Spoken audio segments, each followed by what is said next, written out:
In this lesson, we will explore the techniques available to reduce takeoff thrust when maximum performance is not needed. Whenever the greatest possible performance takeoff weight is required, the takeoff is accomplished using the maximum available takeoff thrust. The greatest possible performance takeoff weight would be needed typically on long-range flights carrying large payloads. Many times it won't be necessary to take off at the highest weight. Shorter flights or smaller payloads mean that the expected takeoff weight will be less than the maximum. When this occurs, there is no need to use the maximum available takeoff thrust.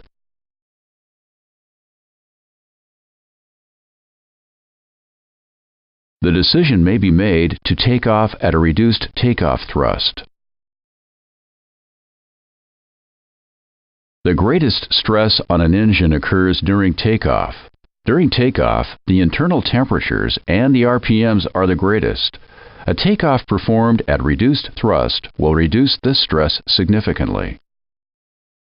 This means that the engine will need less maintenance and will be more reliable both in flight and for dispatch. Studies have shown that a conscientious program of reduced takeoff thrust can reduce engine part replacement costs by up to 40%. Not only will the maintenance costs be reduced, the engine reliability will be improved. Everyone benefits from a program of reduced thrust for takeoff. There are two methods of reducing takeoff thrust. The first method is called derate, and the second method is called the assumed temperature method. We'll be discussing the assumed temperature method later. Briefly, though, it's this. The existing full-rate takeoff weight data is used to determine a thrust reduction by assuming the takeoff temperature will be higher than it actually is. Higher temperatures mean lower takeoff thrust. More about this later. What we call derate is another way of operating an engine at less than its maximum thrust.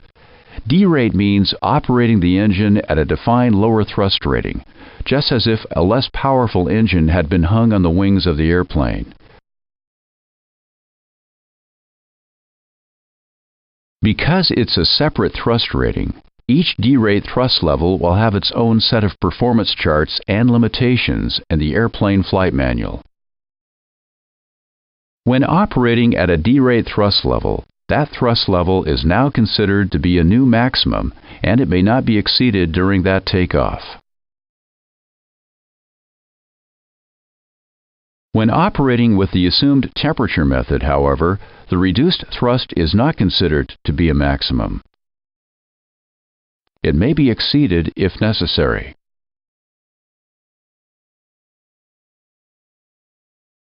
Using either method for takeoff thrust reduction means that the airplane will be operating at or closer to the FAR performance limitations.